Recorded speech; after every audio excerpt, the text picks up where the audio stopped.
Bienvenidos a Poca Calle, un podcast de Horizontal en que junto a Javiera conversamos de muchas cosas interesantes de Chile y el mundo y hoy día tenemos una gran conversación. Es ingeniero civil, doctor en dinámica estructural, exdecano de ingeniería y desde hace algunos meses es el nuevo líder de una de las universidades más importantes de nuestro país. Pero además fue tenista en su juventud. Profesional. Cosa que le debe haber enseñado muchas cosas. Muy bienvenido a Poca Calle, Juan Carlos de la Llera. Muchas gracias, Javiera. Se agradece que te hayas animado a esta conversación. Feliz, encantado. Tuvimos la suerte nosotros de conversar con Ignacio Sánchez cuando estaba terminando. Así que aquí hay una posta que nos parece Muy interesante. Nos van a alegar el resto de la universidad. No, y gracias por hacerte un espacio porque sé que has estado ocupado, has estado hablando con tus equipos y has tenido una agenda ocupada. He dedicado mucho tiempo en la llegada así a realmente tratar de meterme a fondo en todos los problemas de la universidad, que son muchos, te fijas, y de hecho he tratado de viajar poco y todo. Estoy muy concentrado en entender el funcionamiento en detalle de la universidad. Así que estos 100 días han sido parte de eso, escuchar mucho.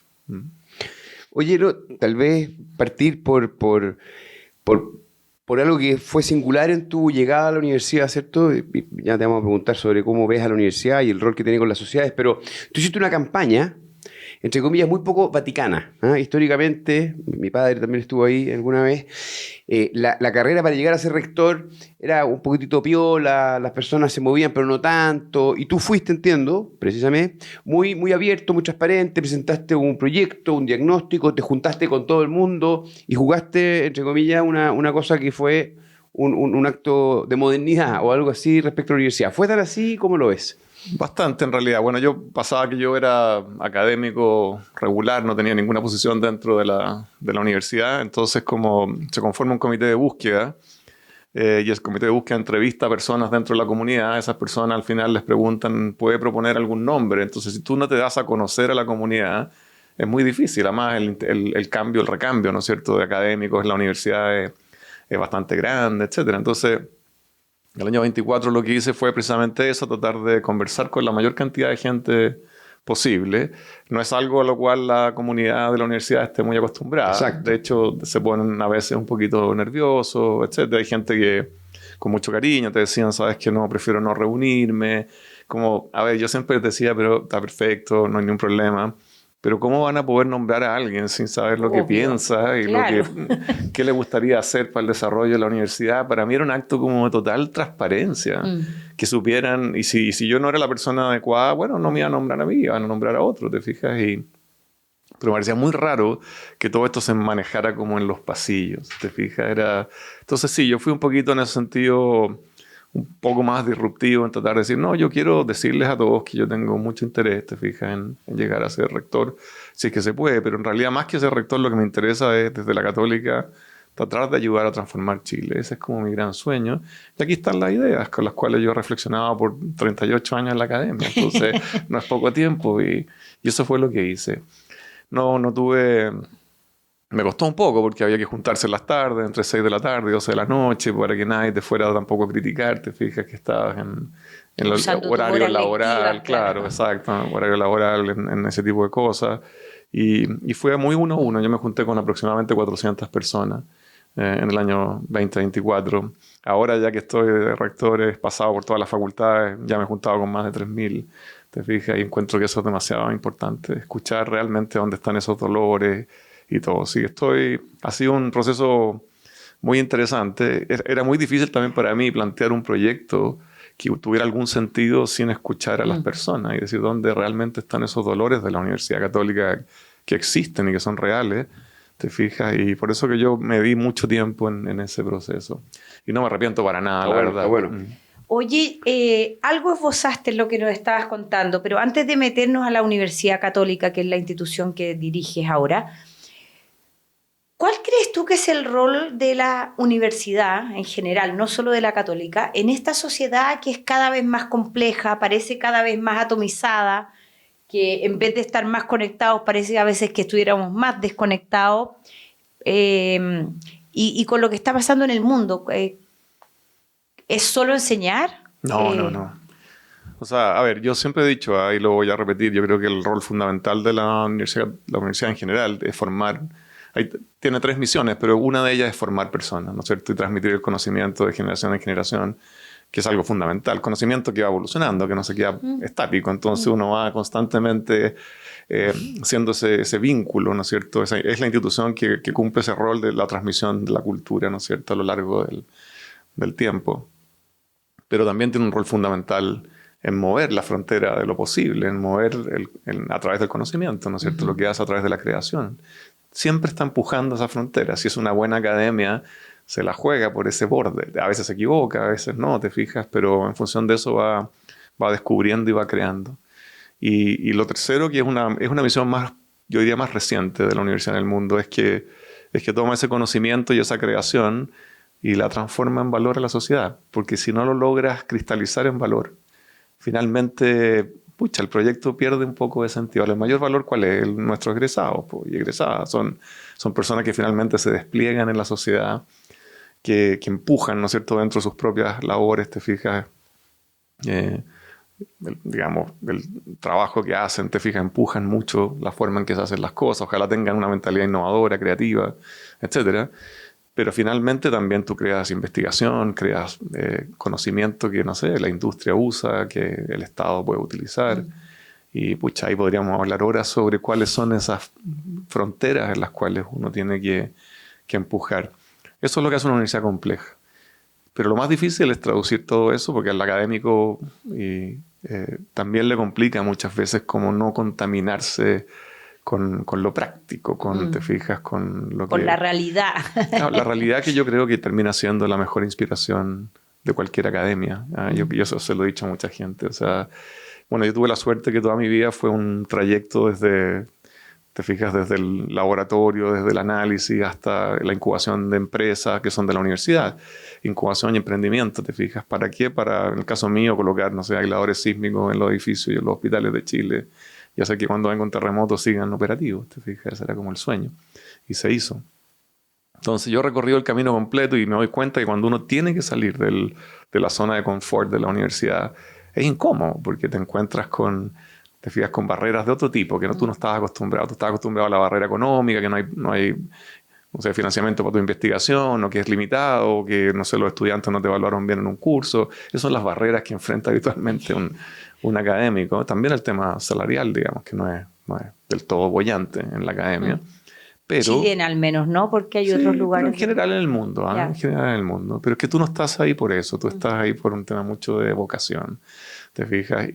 Pero finalmente, claro, las barreras que tú encuentras en la profesión, cuando una tecnología que yo había desarrollado, había probado en los laboratorios por años, te fijas, y estaba súper probada, y que te reduce, no sé, el efecto de los terremotos 10 veces, y la quieres colocar debajo de un edificio, ahí se te aparece otro tipo de restricciones, te fijas, económicas, de los proyectos, del tiempo, de que nadie conoce la tecnología, de que por qué te voy a creer a ti, etcétera. Hay mucho de eso, te fijas. Entonces, yo lo encuentro apasionante, o sea, dar ese paso, esa última milla entre tu conocimiento y la aplicación práctica de ese conocimiento, es algo maravilloso. Lo lograste aplicar al final. Sí, muy porque reconocido. Chile es destacado por todo lo que hacemos para saber de temblores y que no se nos caigan las cosas. Sí, trabajamos, pero de hecho trabajé mucho con un socio que era Carl Luders, el hermano de Rolf Luders, que en realidad con él fue como el académico cuando yo volví a mi doctorado en Estados Unidos. Era tal vez el más grande, el mayor de todos los que estaban ahí, y yo era el más joven en ese minuto, te fijas, cuando volví a Estados Unidos. Y yo les cuento a todo el departamento, les cuento la idea que yo tenía de cambiar la ingeniería sísmica en Chile y todo. Y él fue el único que realmente me creyó. ¿Ya? El mayor me creyó y fuimos juntos y hicimos todo esto juntos, te fijas, y fue muy bonito.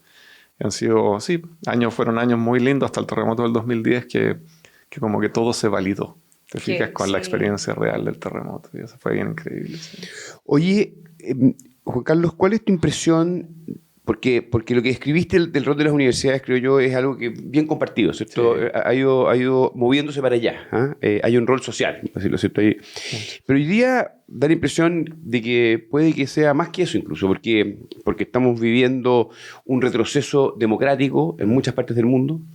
Las instituciones tradicionales a veces no están dando el ancho, las personas empiezan a buscar alternativas, aparecen líderes autoritarios, hay fake news, hay desinformación, y la universidad puede ser un faro en ese momento. ¿Cómo ves tú esa responsabilidad en estos problemas y estas tensiones del siglo XXI? Gigantesco. O sea, ese punto que tú tocas es justamente lo que yo estoy dando en mi sabático, porque yo nunca he hecho un sabático en la universidad porque nunca tuve la posibilidad, pero el año 2023 ya tenía mis 4 hijos casados, te fijas, y decidimos irnos un año y me fui a Suiza y a Inglaterra. Yo había estudiado en Estados Unidos, entonces irme a Estados Unidos era como muy sencillo. Y dije, no, yo quiero probar algo distinto, un desafío nuevo. Bueno, ahí podríamos también contarles muchas cosas divertidas, pero llego a Suiza, un país que es como la perfección. O sea, Sí. o sea, eso es el socialismo perfecto. O sea, Sí, no sí. existe nada, ya es increíble. Pero yo como buen investigador toda mi vida, te fijas, como que llego allá y pues, sigo haciendo mi investigación, pero me empiezo a preguntar, justo lo que tú estás diciendo, ¿por qué? ¿Por qué funciona como funciona Suiza? ¿Ya? ¿Qué es lo que hace que Suiza funcione así? Y uno empieza, claro, porque siempre se habla muy bien, país número 1, el tema de innovación, ¿no es cierto? Es impresionante la industria, lo sofisticado, que es un país que no tiene mar, no tiene nada, o sea, en el fondo chiquitito, 5 o 6 millones de habitantes. ¿Cómo lo hace? El Y silencio en las calles. Sí, ya que eso es una parte no tan entretenida, pero está bien. Perdón, pero si tú sacas un poquito y empiezas a mirar el funcionamiento de la sociedad, te das cuenta que todo se basa en un comportamiento ciudadano que es impecable, impecable. Una responsabilidad gigantesca sobre los bienes, sobre el bien común, te fijas, los bienes públicos, sobre el resto de la persona, el cuidado, te fijas respecto de las otras personas, de su privacidad, de sus espacios. Civilidad. Civilidad. La Yo llegué, basura. tanto es así que esto me hace justamente, esto que tú estás diciendo, me hace pensar ser rector en la Católica. ¿Verdad? Sí. Suiza es la responsable. Sí, un poco. Y digo, ¿sabes qué? Esto me gustaría verlo mucho más en nuestro país. ¿Y qué lugar más apropiado que una universidad que tiene que jugar un rol fundamental en formar, ¿no es cierto? Esto, no solamente muy buenas personas en sus disciplinas, sino extraordinarios ciudadanos y ciudadanas en el país. Y esto no se está haciendo necesariamente. Uno como que lo da por descontado. Y mucha gente te dice, no, pero que este es un problema que ya viene en la educación escolar. Y la verdad que no es verdad. El cerebro, el ser humano, te fijas, la corteza prefrontal se desarrolla entre los 18 y los 25 años, que es justo el tiempo donde tú estás en la universidad y es donde tú desarrollas de alguna manera el pensamiento racional para poder saber, no, hasta aquí llego, no me paso de este límite, te fijas, etc. Más encima una universidad católica como la nuestra, donde la doctrina social de la Iglesia es enorme, te fijas, es un faro y esa doctrina social, cómo de alguna manera se lleva. Bueno, lo primero te dice el bien común. Preocupémonos realmente del bien común. Preocupémonos, te fijas, un poquito más allá de nuestra función de optimización individual y entendamos que somos parte de una sociedad y que tenemos que ser capaces de ceder y de entender, te fijas, formas de funcionar que van más allá del individuo como una persona, te fijas. Y eso me entusiasmó mucho. Y una de las componentes del proyecto que yo estoy planteando en la Universidad Católica es realmente plantear una propuesta de valor gigantesca a los estudiantes en este tema ya de la civilidad. Y, bueno, cuando hablaba del silencio en las calles era porque no suenan ni los autos ni los buses, o sea, es todo eléctrico. Aparte de que hablan bajito, pero... No, y en las noches no puede hacer ruido, ¿no es cierto? Yo, obviamente vivía en una zona fuera de Lausanne, estaba un poquito afuera de Lausanne, se llama Renault, y era un edificio que había tenido, no sé, 130 años, una cuestión viejísima. O sea, lo único que escuchabas en la noche eran los ratones, porque en los techos y cuestiones era realmente terrible, pero no podías, claro, no podías hacer ruido, poner música, ni tirar siquiera la cadena del WC, te fijas. Pero, claro, o sea, Suiza es un país maravilloso, yo realmente solo tengo cosas bonitas que decir. Pero yo volví de allá y dije, lo único que quiero es volver a Chile y vivir en Chile. O sea, claro, a casa. Sí, yo soy fan de Suiza, tengo muchos amigos y llevé a mi sobrina de 17 años en febrero, que claro, los primeros 2 días estaba así súper impactada y después me dijo, es un poco demasiado perfecto, ¿no? Porque es como que funciona todo muy bien. A mí me gusta que la vida sea así porque igual uno se encuentra con cosas muy imprevistos. Buenas. Una de esas, no sé, tú vas a un recital, ¿no es cierto?, al lado del Lac Le Mans ahí, ¿no es cierto?, cerca de Ginebra, lo que sea, y la gente, te fijas, trae sus propias bolsas, termina el parque lleno de basura, pero todo alrededor de basurero. Hay una educación cívica gigantesca. Sí, es verdad. Pero también en lo formal, porque además saben cómo funciona muy bien la democracia. Tú llegas al cantón y el alcalde te llama y tienes que ir a presentarte y tienes que explicar qué estás haciendo ahí. Hay una preocupación muy como individual, te fijas, de cada persona. Y no sé, siento que hay mucho cuidado por el comportamiento cívico del ser humano. Eso lo encuentro realmente extraordinario. Sí, tiene un sistema de democracia que, bueno, aquí no resultaría no. quizás, pero es impresionante. A mí me ha tocado estar en votaciones allá que le llega a la gente los sobres con los votos y con la explicación de qué opina cada partido, lo que hizo, si hay privados entre medio de lo que tienen que votar, lo que hizo el privado, qué opinan los movimientos sociales. Muy impresionante.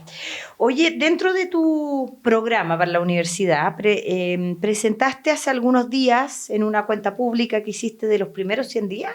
¿Fue? Sí. La nueva Vicerrectoría de Inteligencia Digital. Porque Artificial.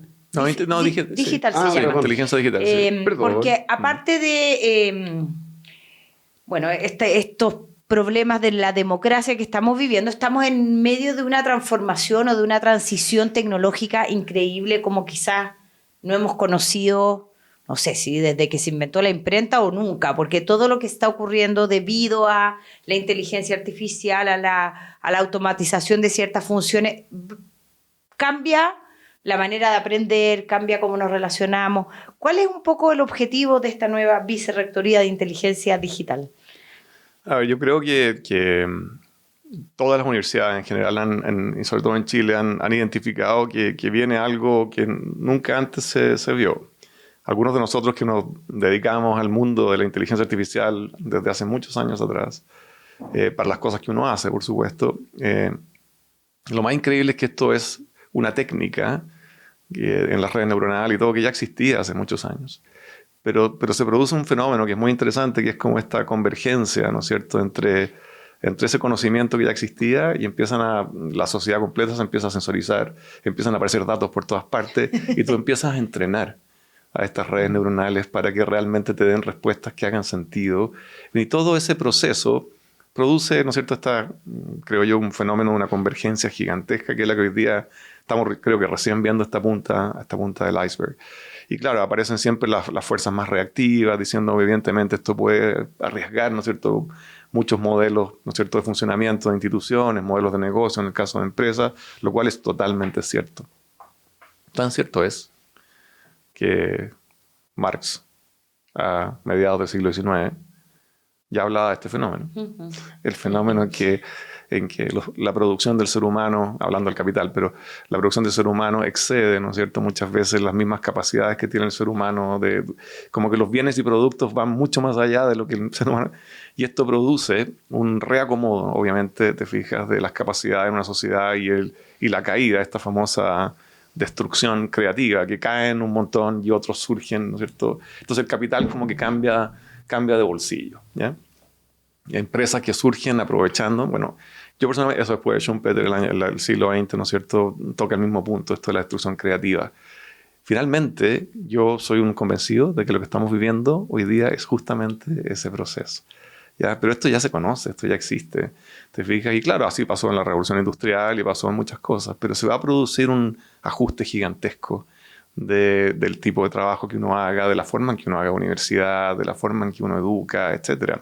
O sea, podríamos también conversar sobre qué significa tener al lado tuyo un agente que te vaya educando al ritmo que tú aprendes, en vez de tener un profesor que te trata de dispararle por ahí a la mitad para que los que saben mucho no se aburran y los que saben poco no abandonen la sala.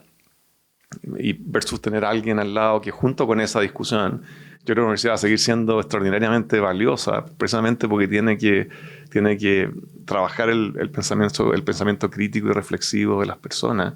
Si no, esa cuestión va a ser un desastre mayúsculo. No sé si vieron un estudio que hizo el MIT, que se lanzó hace como 2 o 3 días atrás, de personas que habían usado ChatGPT para escribir un ensayo y otras que no lo habían usado y veían la actividad cerebral. Es bien impresionante cómo cae la actividad cerebral por el simple uso del ChatGPT. Así que la verdad es que tú tienes que de alguna manera vas a seguir ejercitando, evidentemente, la capacidad crítica del pensamiento, si no estamos mal.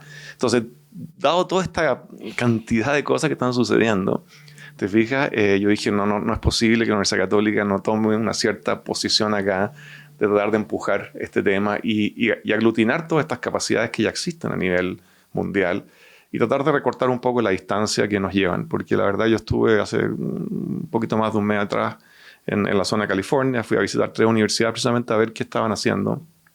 Una de ellas la mía, que es Berkeley, digamos, pero fui a ver lo que estaban haciendo y me di cuenta que probablemente nuestro retraso o rezago en el tema de inteligencia artificial es probablemente entre 8 y 10 años. En la industria, en lo que tú ves en la calle, en la práctica. Ya en la investigación, probablemente nuestros investigadores están investigando cosas muy similares. Pero la adopción de eso dentro del funcionamiento de la sociedad, fácilmente 8 o 10 años. Y ahí pensé yo que ahí volví ya absolutamente convencido de que había que impulsar esta capacidad en la universidad para potenciar que nuestros estudiantes sean realmente muy, muy de frontera una vez que salgan en los próximos 4 o 5 años más. ¿Te fijas? Y esto lo podemos hacer y en eso estamos. Y eso es lo que busca esta vicerrectoría, que es traer todo el tema de inteligencia artificial, de datos, todo el tema digital, evidentemente, la gestión y todo eso, para realmente aprovecharse de eso y catapultar un poco nuestras capacidades de aprendizaje, de creación, de descubrimiento, etc. ¿Te inspiran harto los viajes? Mucho, ¿verdad?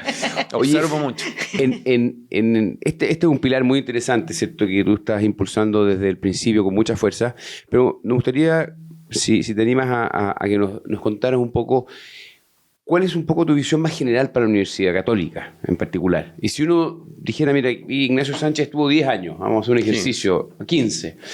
A él le tocó una universidad, él tuvo las circunstancias de la historia llevaron a que tuviera estar en un momento estelar, ¿cierto? Pero, ¿dónde quieres tú mover la universidad? Yo dijera, en 10 años más, mira, fue internacionalizarla, digitalizarla, influir en la sociedad. Ya tienen un lugar muy importante en Chile y en la región. ¿Hacia dónde crees tú que está el gran desafío de la Universidad Católica? A ver, bueno, tú tocaste 3 puntos ahí que son bastante precisos en lo que queremos hacer. Pero el primero, que es el sueño, es una universidad que está muy volcada hacia la sociedad chilena. No cualquier sociedad, la sociedad chilena. ¿Ya? Si tú miras lo que pasa con las grandes universidades del mundo, y uno, claro, las mira como grandes polos de desarrollo y todo, todas tienen un anclaje gigantesco a sus entornos locales. Todas. Suiza, ni hablar. O sea, ETH en Zúrich, EPFL en Lausanne, y elige, no sé, MIT en Boston y que sea Stanford en Silicon Valley. Están todas en ecosistemas y han sido, de alguna manera, forjadoras de esos ecosistemas. Porque producen la gente que son empleados en esos lugares, etc. Hay todo un tema ahí muy central. Entonces, una buena universidad, lo primero que tiene que hacer es preocuparse de ese entorno local, ¿ya? Y yo creo que nosotros, con la ambición genuina, y que yo creo que ha sido muy positiva, de perseguir un poco a estas grandes universidades del mundo, que yo mismo lo he hecho toda mi vida, tratar de investigar al mejor nivel, publicar en los mejores journals, tratar de estar siempre muy adelante, ¿no es cierto?, en ese tema. De repente te das cuenta que te has olvidado. El caso mío no, porque yo me preocupaba de los terremotos y Chile, bueno, obviamente una cuna. Es como un lugar muy privilegiado en el mundo para el tema sísmico, ¿no es cierto? Eres la única persona que escucho que diga que somos privilegiados porque estamos... Desde el punto de vista científico. Desde el punto de vista científico. De hecho, acaba de temblar hace un ratito atrás, no sé si lo sintieron. Pero la verdad es que... No, estoy acostumbrado ya. La verdad es que si tú realmente enfocas un poco la universidad a estos grandes desafíos que presenta la sociedad chilena, que muchos de ellos son desafíos completamente transversales a otras naciones en el mundo, la verdad que tú puedes construir una capacidad de creación y descubrimiento que es gigantesca. Y desde ahí no solamente te proyectas hacia el resto del mundo, sino que también logras tocar y ayudar a cambiar ciertas realidades locales. Ya sea, ¿no es cierto?, en seguridad, ya sea en salud, ya sea en educación, ya sea, elige en el caso, ¿no es cierto?, de los desastres. Elige y vas a encontrar. Si tú, como país, no puedes disponer de esas capacidades que están en las universidades, ¿de dónde las sacas? Porque el Parlamento, créeme que no va a poder resolverlo. ¿Te fijas? Tiene otros horizontes, tiene otro tipo de problemática. Los gobiernos, ni una posibilidad. En 4 años se van a abocar probablemente a temas que ojalá sean logrables y qué sé yo. Entonces, ¿dónde se piensa el mediano y largo plazo? y cómo se actúa sobre ese mediano y largo plazo en nuestro país. Yo creo que ahí las universidades tenemos, no solamente la Universidad Católica, las universidades tenemos un rol fundamental. Yo creo que ese es un tema central. ¿Qué sueño? Que de aquí a, no sé, esto no se va a lograr en 5 años, pero de aquí a un periodo razonable, 10, 15 años, tú veas de repente un país que está de alguna manera descargando muchas de sus necesidades sobre estos especies de think tanks, ¿no es cierto?, gigantescos que son las universidades, pero para que te entreguen opciones de poder realmente actuar sobre esos problemas. Hoy día, con la ciencia de datos, ¿no es cierto?, con todos los temas de inteligencia artificial, o sea, hoy día tú, perdón que haga un comentario que no es que yo sea un conocedor del tema en profundidad, pero si tú me dices, ¿qué haría yo para tocar los temas de delincuencia en este país? Me meto de cabeza al tema de datos como loco, me meto a todos los temas de inteligencia artificial y todo lo que puedas armar de una capacidad para realmente, yo sé que probablemente la PDI y otros lo hacen, ¿te fijas? Pero tienes hoy día centros enteros de 80, 100 personas que están investigando en torno a la inteligencia artificial, al manejo de datos, a sacar de ahí la mejor información. Y no siento que muchas veces se aproveche esa tremenda capacidad. Ahí veo un cambio sustantivo respecto de lo que es la universidad. Finalmente, una sociedad que reconozca que el conocimiento es lo que te cambia finalmente la vida como sociedad. No una sociedad que dependa solo, te fijas, de ciertas actividades económicas, sino que reconoce el conocimiento como un elemento fundamental para crear lo que hacen todos los países que están buscando, que es buscar esta diferencia innovadora sostenible en el tiempo. Tú no puedes crear una diferencia innovadora sostenible si no es a través del conocimiento. Evidentemente puedes mejorar eficiencia, te dura un rato, pero no logras una verdadera transformación económica. Hoy día en la mañana estaba inaugurando ahí el tema de este documento que hicieron varios economistas, que se llama El Puente. Sí. No sé si lo vieron. Muy interesante. Yo me lo leí el fin de semana, qué sé yo, para hacer unas pequeñas palabras hoy día en la mañana. Y incluso les dije, pero les faltó aquí colocar dónde está el conocimiento. No parece, ¿te fijas? Como una herramienta para transformar la sociedad. Y bueno, pero ese es el tipo de desafío que estamos enfrentando. Yo tengo que hacerte una pregunta de un sesgo profesional que tengo, porque tu antecesor puso un foco como bien grande en los temas de cultura y patrimonio. Llegaron varias colecciones de artistas diversos e importantes, se asociaron con el MAVI. ¿Tú tienes como alguna visión sobre cómo el rol que va a seguir jugando la Universidad Católica respecto a los temas de cultura y patrimonio? De todas maneras, o sea, el tema de cultura y patrimonio va a ser un tema que vamos a seguir profundizando. Yo creo que es un camino que se comenzó con el rector Sánchez y vamos a seguir potenciándolo. Ahora, ¿cuál es como el desafío más importante que yo veo? Es cómo todo ese patrimonio se conecta con el proyecto educativo de la universidad. Ese es un desafío que, claro, obviamente no se puede hacer todo simultáneamente. Primero se hizo esta etapa inicial del desarrollo, ¿no es cierto? Pero hoy día hay que conectarlo y llevarlo a la formación de personas para que realmente ese patrimonio te sirva realmente. Y también el tema de llevarlo hacia el descubrimiento y la creación. O sea, realmente creo que esas dos dimensiones son fundamentales. Insertar todas estas colecciones, todo esto que se ha seguido avanzando y, ¿no es cierto? No sé, si vamos a tener una fundación Huidobro, entonces realmente queremos ver cómo todo ese, ¿no es cierto?, acervo cultural de Vicente Huidobro llega realmente a nuestros estudiantes, llega a nuestra investigación y se trabaja en esa dirección. Entonces yo estaba ahora participando mucho en eso. Hoy día mismo vengo del directorio de la Radio Beethoven y ver cómo realmente, te fijas, potenciamos una radio que todavía, te fijas, tiene 200.000 auditores o algo así, te fijas, cuando está lejos, no sé, perdón que ponga de la Radio Corazón, ¿no? Pero te fijas, pero es la realidad. ¿Cómo logramos que ese proyecto, ¿no es cierto?, de dar a conocer la música, te fijas, en más docta o más, ¿no es cierto?, clásica, etcétera, realmente penetra con mayor profundidad dentro de la sociedad? Son desafíos muy bonitos y dentro de la universidad. Entonces, ese es como un poco el foco en el cual estamos. Yo amo la pintura porque además fui Fui estudiante de pintura como Aparte por 8 tenista. años. Sí, sí, mi padre un español de esos que obviamente en España te enseñaba muchísimo de pintura y él adoraba la pintura, entonces, y dibujaba muy bien, pintaba muy bien también. Entonces de chiquitito nos metió siempre en clases de óleo y hacíamos eso. Pero bueno, mi hermano siguió en la pintura, yo obviamente me fui por el tenis y ahí nos separamos. Oye, nos gustaría seguir avanzando a otro temazo y es lo que está pasando en Estados Unidos con las universidades. ¿Ah? Nos encantaría conocer tu mirada. El presidente Trump ha tenido una actitud muy conflictiva, muy confrontacional, particularmente con un grupo de universidades, la Ivy League, ¿cierto? Las universidades de elite. Hay un debate respecto de la autonomía de las universidades, del financiamiento, de si está bien o realmente se le están traspasando la autonomía de estos cuerpos intermedios. Hay otros que dicen, ojo, las universidades se fueron demasiado a la izquierda con financiamiento público, eso tampoco puede ser.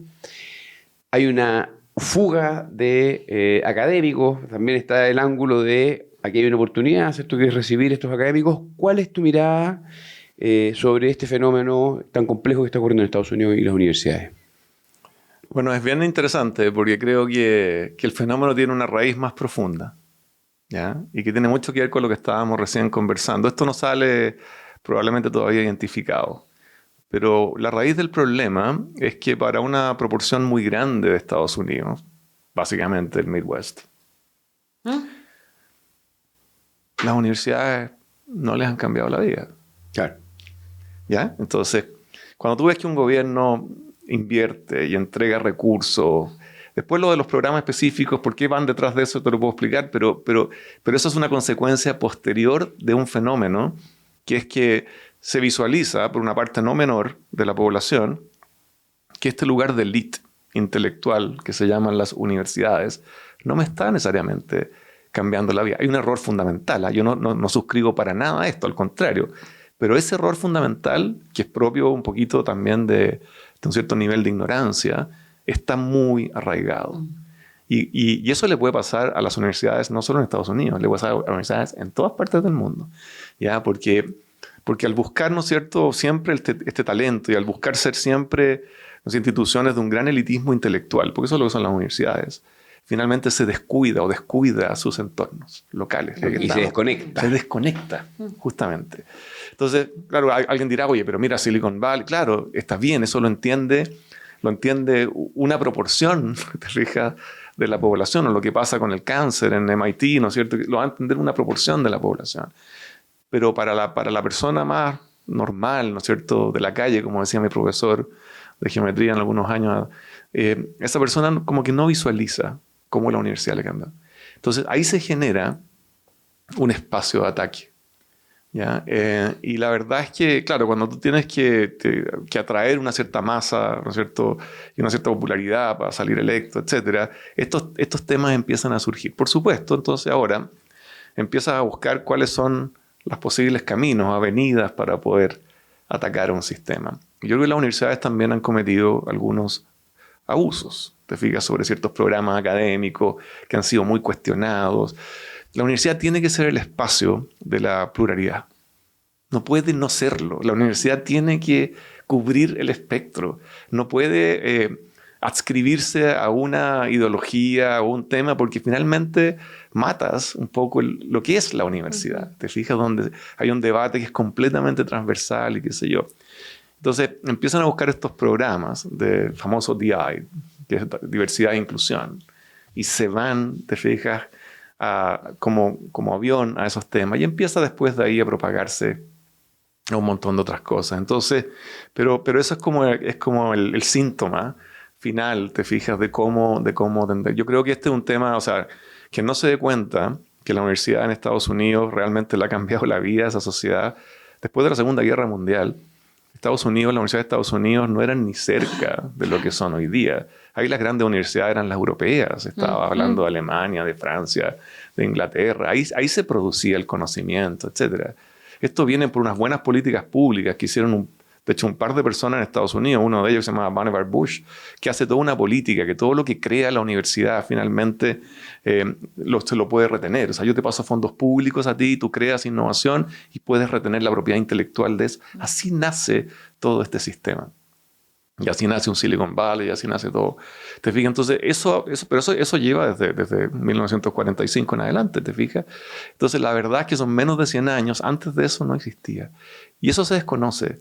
Y hoy día, créanme, el talento puede migrar. El talento, al igual que el capital, es medio nómade. Entonces, si tú le das mejores condiciones en otros lugares del mundo, ese talento puede salir. A mí me preocupa mucho lo que ha pasado en Estados Unidos. Me da mucha pena porque creo que la Universidad Norteamericana ha sido extraordinaria en muchos sentidos. Pero también algo parecido ya le pasó a Europa, te fijas, después de la Segunda Guerra. Entonces también le puede pasar a Estados Unidos hoy día.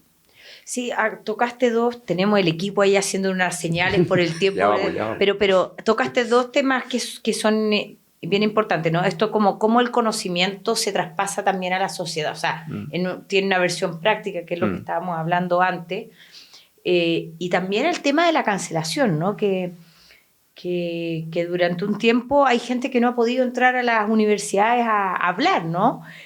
Yo me acuerdo que hace algunos años leí que incluso Judith Butler en algún momento fue a hablar a Sudáfrica y a ella le tocó la cancelación porque era una mujer blanca y había una gente que le prohibió a ella ir a hablar a una universidad. Es como cuando se empieza a dar vuelta la rosca para el otro lado, ¿no? Y bueno, y parte de estas políticas también son una reacción a eso, ¿no? O sea, yo creo que la cancelación es verdaderamente un cáncer perdonando la expresión, pero es un cáncer del debate intelectual. O sea, en realidad es lo peor que le puede suceder a una universidad. Y por eso yo he sido muy, muy crítico desde un comienzo en que no hay espacio para la intolerancia de opiniones en una universidad. Y algunas pueden que no te gusten. Sí, de bueno, eso se trata. Bienvenido. Claro. Es la universidad. Y fíjate, de un lado o de otro, de temas valóricos que te gusten o no te gusten, los temas no se esconden, los temas se conversan, se debaten en función de evidencia, se entrega eso y finalmente, claro, hay que tomar opciones y uno decide. Y la cancelación, o sea, tiene manifestaciones que yo creo que hoy día van en retroceso, evidentemente, en Estados Unidos, pero que fueron extraordinariamente graves, ¿ya? Y se han propagado también en otras partes del mundo, incluido Chile, por supuesto. Y a mí me preocupa mucho eso, sí que creo que efectivamente, pero yo creo honestamente, tengo esperanza que esto va completamente en retroceso, porque además no ayuda absolutamente en nada a lo que... Ahora, es tan importante para mí que ahora a partir del segundo semestre yo tengo un evento bien grande acá en la Universidad Católica para tocar este tema con tal vez las mejores personas, te fijas, que pueda traer para realmente discutirlo a fondo. Porque la juventud muchas veces no ha estado necesariamente expuesta, te fijas, a las consecuencias de estas cancelaciones por redes sociales, ¿no es cierto?, que han sido brutales y funas, etc. Cuando las reciben ellos, mismo o ellas, ahí todo cambia, pero mientras ha sido un tercero, te fijas, hay que tomar conciencia de lo que significa. Juan Carlos, nosotros en todos los programas salimos a la calle y le preguntamos a las personas sobre un tema, y esta vez es uno que se vincula mucho a ti y a la Universidad Católica y a las universidades en general. Mira.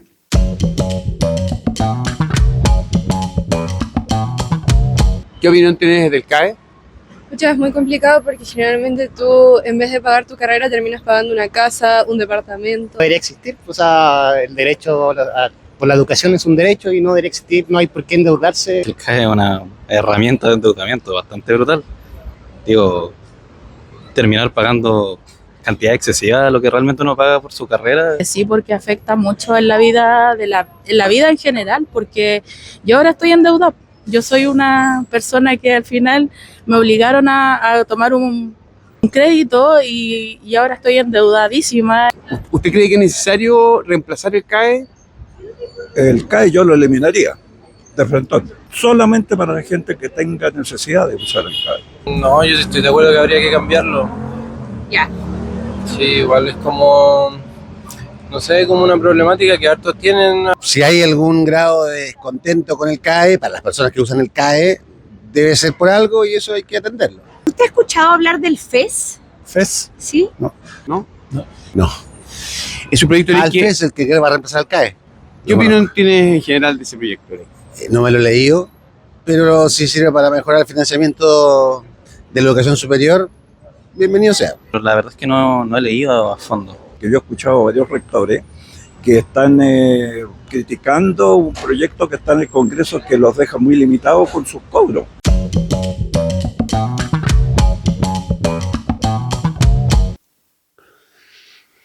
¿Qué le parece, rector? Bueno, hay dos temas. Escuchamos. El CAE y el FES son dos temas distintos, ¿ya? Que están conectados, o que mejor dicho, el gobierno los conectó en un nuevo proyecto de ley, que podrían no haberse conectado, ¿ya? Pero se tomó la decisión de conectarse. De hecho, varios de nosotros hemos hecho ver ese punto de que habría sido una mejor idea resolver la problemática que le preocupaba en la promesa del presidente, ¿no es cierto?, de realmente eliminar el CAE o resolver ese problema del CAE y no conectarlo necesariamente con un proyecto estructural del financiamiento hacia adelante de la universidad. Pero se hizo de esa manera y creo que eso lo complejizó enormemente. Ya, el tema del CAE, yo tengo básicamente una opinión que estoy de acuerdo con, obviamente, con las personas que hablan, pero en muchos casos el CAE ha significado una carga económica tremenda para algunas personas y familias, sobre todo en aquellas carreras donde tú no tienes, te fijas, a pesar de que hay pagos que son contingentes al ingreso, etcétera, igual es una carga importante, ¿ya? Sin embargo, hay muchísimas personas, incluido mi yerno, venezolano, ¿ya?, que básicamente decidió estudiar en la Universidad Católica porque, a pesar de que otras universidades le habrían dado probablemente beca completa, decidió tomar el CAE para estudiar en la Universidad Católica y al cabo de unos pocos años ha concluido, te fijas, todo porque tiene una buena carrera que le permite pagar. Al final de cuentas, el problema, y esto es muy importante, yo creo que, bueno, obviamente que los auditores lo van a entender, pero es muy importante darse cuenta que en un país donde siempre los recursos escasean, ¿no es cierto? Y uno tiene que tomar decisiones sobre prioridades. Entonces, ¿dónde están esas prioridades? Ese es el gran tema. Yo creo que hoy día el CAE a algunas personas les ha servido perfectamente para expandir, ¿no es cierto?, las posibilidades de estudiar en la universidad, y para otras ha significado una carga gigantesca. Entonces, lo que hay que hacer socialmente es resolver ese problema. Te fijas, resolver el problema para aquellas personas donde esto es una carga gigantesca, donde es muy difícil que se pueda lograr, pero para aquellas personas que lo pueden con una fracción muy, muy pequeña de su ingreso pagar, me parece que sería bueno recuperar esos recursos para que el país los pueda destinar, ¿no es cierto?, en prioridades que siguen siendo muy importantes, como la educación de primera infancia, la educación escolar en general, etcétera, y otros puntos, hablando solo de la educación, sin hablar de salud, y etcétera. Por lo tanto, el tema del CAE es un problema que yo creo que se puede resolver, es un problema no menor, te fijas, pero de alguna manera, claro, la gratuidad que ya está con la ley, ¿no es cierto?, esta 21.091, ¿no es cierto?, la ley de educación superior, es un problema que ya para los primeros deciles, los primeros 6 deciles, es un problema que está resuelta. La gratuidad le traspasó a las universidades un problema no menor, que fue la diferencia de arancel. En el caso de la Católica significa 13.000 millones al año de pesos. Te fijas que tenemos que colocar, te fijas que tienes que restarlos de otras. En el fondo es un subsidio porque viene 70% de nuestros ingresos son matrícula. Entonces, pero bueno, la ley hoy día a los deciles 1 al 6 logra realmente gratuidad para esas personas que lo necesitan y me parece bien. Yo fui el que lanzó el proyecto Talento e Inclusión en Ingeniería, que era gratuidad el año 2010, cuando recién ni siquiera se hablaba, ¿no es cierto?, del tema de gratuidad y todo. Así que no puedo estar más de acuerdo que haya gratuidad para aquellas personas que no lo pueden pagar. Pero para otras que lo pueden pagar, por favor, que lo vayan, porque se necesita. ¿Ya? Creo que eso es lo ético realmente en una sociedad. Entonces, ¿qué es lo que hace la ley FES? La ley FES combina todo. Entonces, enreda un poco las cosas. La ley FES lo combina y, primero que nada, la gratuidad cambia los aranceles de referencia, ¿no es cierto? Y la gratuidad, la ley 21.091 efectivamente tenía, ¿no es cierto?, aranceles de referencia que se iban evolucionando, había un adicional ahí que se eliminó, etcétera, pero hoy día se extiende a los deciles 7, 8 y 9, 5 pagos, lo cual genera nuevamente un déficit no menor en las universidades. Tiene un mecanismo muy extraño para los estudiantes, ¿no es cierto? La ley, solamente voy a anunciar 2 o 3 cosas, pero la ley FES significa hoy día que el estudiante va a pagar, ¿no es cierto?, en promedio, si estudió 5 años una carrera, va a pagar durante 20 años el 8% de su ingreso. ¿ya? Entre el 7 y el 8% de su ingreso, sin tope, hasta hoy día. Si la ley cambia, un problema distinto, pero está como está. Lo cual yo creo, honestamente, hace que varios estudiantes en varias carreras lleguen a pagar 3 o 4 veces el costo de su carrera durante los 20 años, lo cual yo creo que no lo van a hacer. Por lo tanto, no se van a suscribir al FES. Si no se suscriben al FES, el sistema se desequilibra desde el punto de vista económico. Se ha dicho que no y todo, hay que ver esos números, pero yo creo que se desequilibra. O sea, ¿se desequilibra provocando segregación? ¿O? No, se desequilibra en el sentido de que si tú no recuperas, si las personas no se suman al FES, el sistema es difícil que se financie. Porque te fijas que el decil 10, por ejemplo, si no se suma al FES, etcétera, ¿cómo financias todo el sistema? Esos números gruesos, incluso UCL, College London, hizo un informe ahí que muestra que ese es un tema. ¿Te fijas? Entonces, ¿por qué un estudiante va a querer pagar varias veces el costo de su carrera? ¿Te fijas? De antemano, probablemente va a buscar un esquema de financiamiento distinto. Capaz que caigamos en un problema peor todavía, que se financie en forma, ¿te fijas? Que... Entonces, claro, porque es cierto, si el CAE ha significado a veces cargas que son importantes, pero nunca del nivel de lo que estamos hablando. Por lo tanto, es un tema que preocupa. ¿Ya? Ahora, todo esto, estoy hablando del proyecto tal como se presentó. Si el proyecto se... ¿no es cierto? Se generan indicaciones, cambia, etcétera. Ese es un problema distinto, pero hoy día tal como está es eso. Por lo tanto, desde el punto de vista de la universidad, el gran tema, aquí hay 3 anteojos. Desde el punto de vista de la universidad, el gran tema es que para nosotros, si tú pones, o sea, en el fondo pones arancel regulado 7, 8 y 9, 5 pagos, significa un déficit para nosotros gigante que no somos capaces de absorber. Esta vez no, ¿te fijas?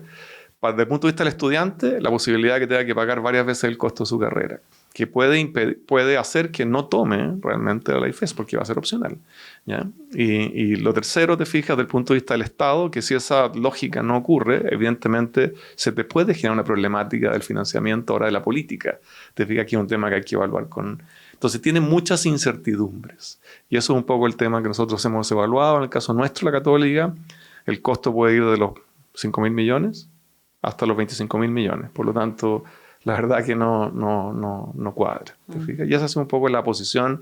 Queremos ayudar, queremos ser justos, ¿te fijas? No queremos decir, pero todo lo que tenemos está debidamente estudiado ya y analizado. ¿Y has visto ánimo de diálogo para encontrar soluciones? ¿Crees que hay escucha de parte del gobierno o de quienes defienden la ley como está? O sea, de parte del subsecretario, bueno, yo creo que y del ministro en general ha habido la mejor disposición. Establecimos una mesa de trabajo en la cual nos pusimos de acuerdo en los déficits ya. Eso tardó un poco, pero nos pusimos de acuerdo de que efectivamente se genera un déficit en el caso de la Universidad Católica. Te fijas, ha habido ánimo en eso.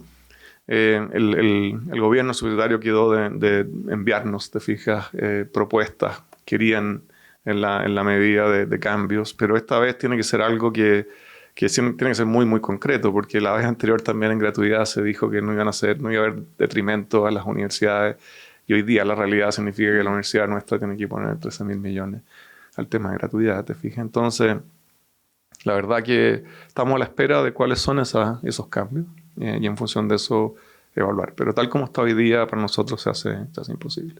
Tú has estado muy involucrado en el debate, entraste con todo. Te vamos a ver, eso es como parte, ¿tú crees que es por el FES o en general tú ves un perfil de un rector que en debates importantes, donde naturalmente la universidad está involucrada, tú vas a querer jugar un rol público?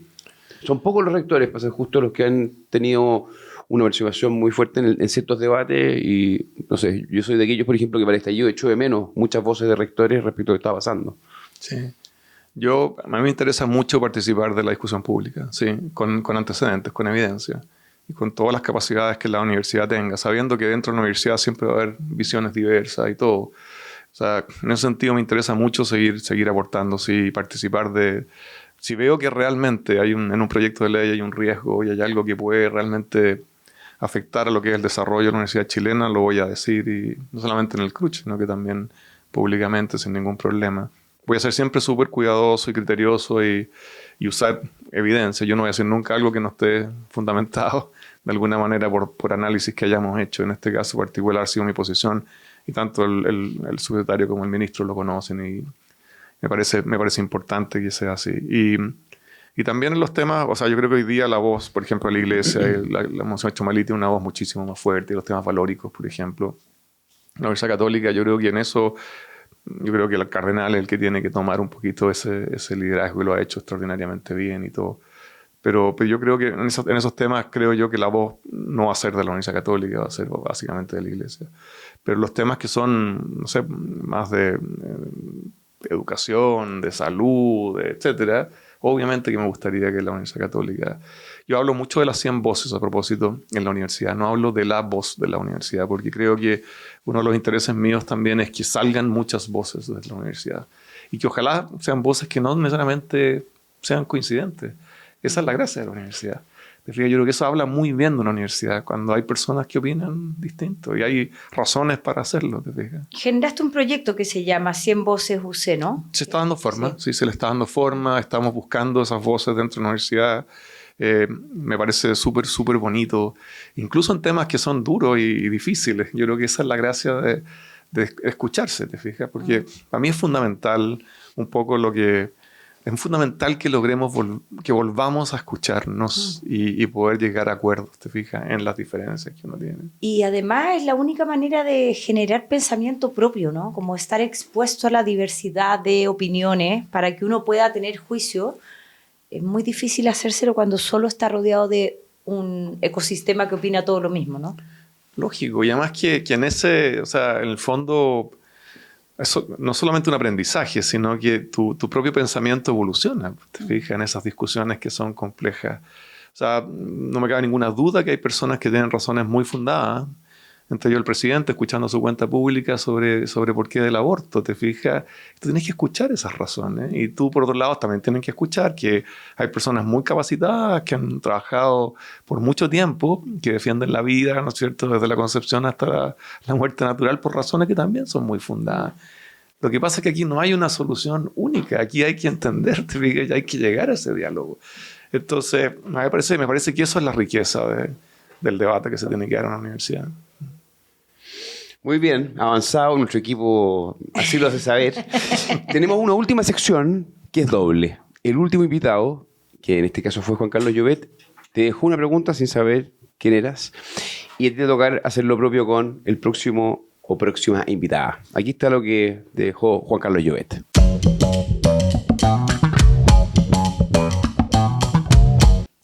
¿Qué podemos hacer para ponernos más de acuerdo? No porque yo creo que ponerse de acuerdo per se sea, ¿no? Pero porque yo estoy convencido que para construir una cosa buena juntos, que es de lo que hablamos en el fondo de un país, una sociedad, tenemos que ser capaces de ponernos de acuerdo. No en todo, pero en lo esencial, digamos.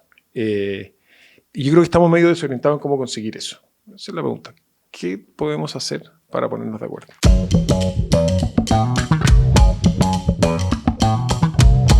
Ex alumno de la Universidad Católica, ex ministro, director de esta institución, Juan Carlos Llobet. A ver, yo creo que hay que, bueno, no sé exactamente cuál puede ser la bala de plata, pero si tuviera una, yo trabajaría mucho el tema de la confianza. Eso. O sea, te diría, le dedicaría mucho esfuerzo y trabajo al tema de la confianza. Es impresionante lo que tú logras con la confianza. Yo incubé un instituto público que se llama iTrend, que es de resiliencia para todo el tema de los desastres.